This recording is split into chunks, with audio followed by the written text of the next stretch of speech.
for all of us. About you? Are you surprised by that? I mean, I've never seen you golf. Not missing much. You guys have like a collective. You guys go out and golf all together. We should do. Chris and I. Me and him do. Yeah. They never call you. You must not be in the cool kids club.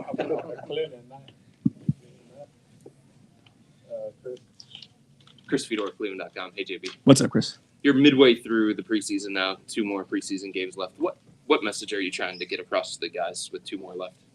I mean, just, where we have to go. It's on us as coaches, them as players, but we're learning each other right now, right? Like when you introduce new personnel, as a coaching staff, like you can watch as much film as you want to. You got to get around guys, you got to get a close-up view. And then you put them on the floor, put them in situations against other teams, and then you learn the tweaks that you need to make. Your training camp so far, we've been about a week in. So asking, people to learn and pick up brand new things at NBA speed is not easy. Those things will take some time, but, it's on us to figure out how we make it easier for them so that we can, get good at it and be the team that we want to be. What did you take away from this one tonight? Again, there's certain, things that we got to continue to work on. I think, the guard and the dribble drive and penetration. I thought Orlando did a great job of just being aggressive, whether it was in transition or in the half court or putting the ball on the floor and trying to get into our paint. So we, as a unit have to, just shore that up. One, it's obviously the competition on the ball, but then it's now figuring out the schemes behind it. Obviously being without Jarrett is a difference maker, right? Like the combination of what we've seen from him and Evan in the paint, is why one of the reasons why we were able to do what we did, defensively last year. So, we have to make some adjustments there. But again, we're not far away from where we want to be. Just expect guys to take some time to figure out, all the small things. And that's the difficult thing is like you want to rush it, but there's so many small things that make such a big difference. And, in a week's time, it's difficult to pick up all those things. So we'll keep plugging and we'll just keep getting better. Spencer Davies, Cavs Insider Media Group. We haven't talked about Dean a whole lot this training camp. Seems like he looks a little bit healthier. Has gotten some opportunities there to shoot the ball and also on the defense end. What have you liked from it so far? I mean, we've had, a lot of love for Dean for a long time. Dean, has size. He has shot making ability. And he can guard multiple positions. He can move his feet, keep people in front of him. He can switch on to smaller guys.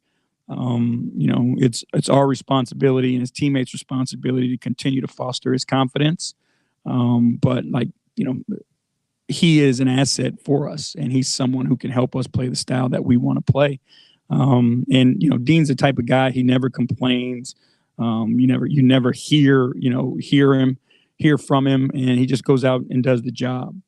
So I'm excited and I'm glad, that he's making shots and playing with confidence. And again, it's our responsibility to try to find ways to get him on the floor so he can continue to help us. I'm asking you this, but when you actually see it in person, how much attention Max draws and what George does with the spacing, what is that for you as a coach for not having that kind of luxury in the past and having it now? What does that do for you guys as an offense, just in your confidence? I mean, it makes you, you can be more dynamic. You don't have to be as stagnant.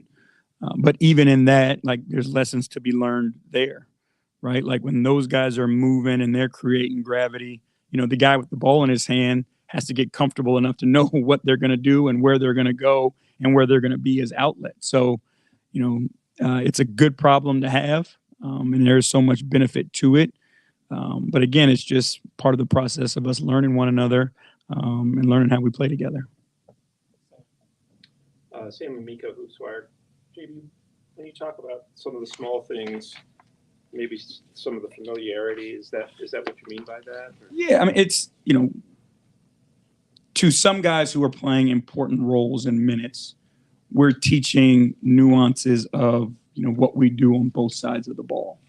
And, with the added pieces, we're teaching new things to a lot of people on the offensive end of the floor. Again, last year, we played a ton of pick and roll, right? We were elite in the pick and roll, and we don't want to lose that. But, at this moment, we're trying to implement some things where, we're a little more dynamic and harder to guard, and our pick and roll players, get the ball off movement and those types of things. So now as the season progresses and people want to just, solo in on one thing, there's options and ways out of it to make it more difficult for them to do that. So, the NBA with the level of talent and skill in this thing, the difference is like, this much, right? So every single day we got to continue to get that much better.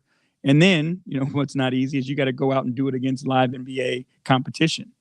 So again, there's bumps in that. And then, how do you handle adversity to be willing to keep doing it even through the tough times so you can be as good as you want to be at the time you need to be your best. You took 19 foul shots tonight. I guess I want to ask about free throws because it seems like there's more of an emphasis on shooting the three ball. And if you're shooting more threes, you're probably less likely to shoot more free throws. I know you're not like coaching to a number, but is there a number of free throws that you want to feel like, hey, we're kind of getting to this number of foul shots per game? It's bigger than the free throw attempt itself. Like, we want our offense to start with penetration, right? Like, that penetration is what typically leads to fouls. A lot of jump shooters don't get fouled. Our aim is to put as much pressure on the paint as we can.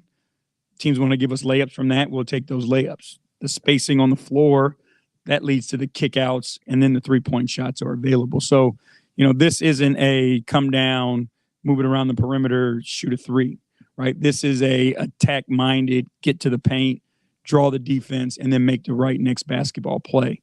The more we touch the paint, the more we'll get fouled, and the more we'll create open threes. So it's not about, like you said, a number.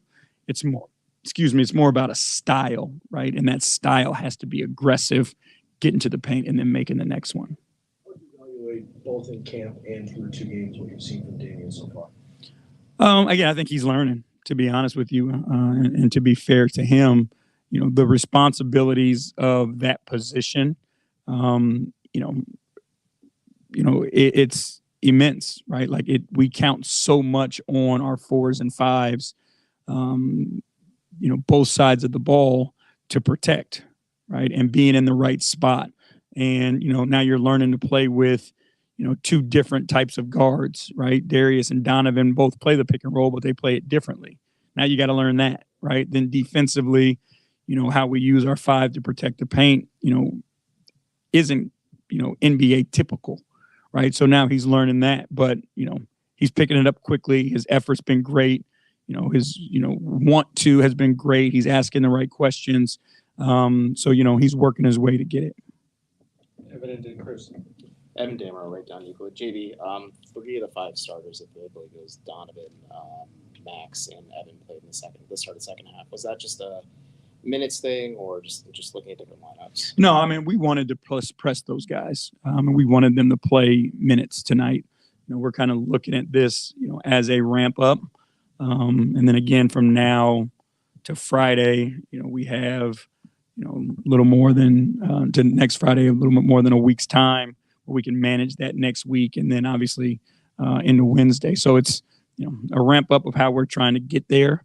There is the strain of NBA minutes on legs and jump shots and all those things, but putting guys in position to get that out early as opposed to the start of the season when, again, we want to play faster, still got to guard, still got to be able to make shots and have your legs. So this is something that we're working through, but the plan is to have us as sharp as we can be when the season starts, that Wednesday. Really into the preseason and training camp for you guys, but we touched on the 3-point attempts before the game. But overall, what is your evaluation on just how the team is taking the new offensive approach you guys are implementing? I think again, it's a work in progress, and they're learning the when and wheres. And I'm looking at it again.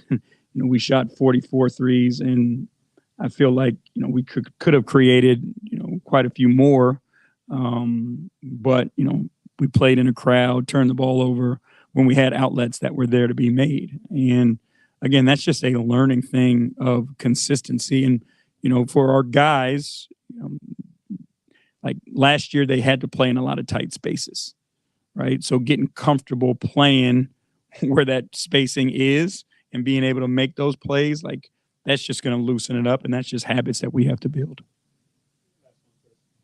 JB, going back to Dean for a second, George is here now, and there are some stylistic and positional similarities between the two guys.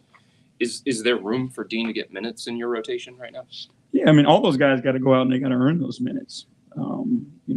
The thing with Dean is Dean has the ability to play multiple positions. Like, there's no reason why he can't play alongside George. Like, we've seen Dean play the three and be successful and help both sides of the ball. So, again, it's our responsibility to put the best units on the floor. And if Dean is, one of those guys that, presents the best unit, it's our job to get him out there. All right. Appreciate you guys. Have a good night.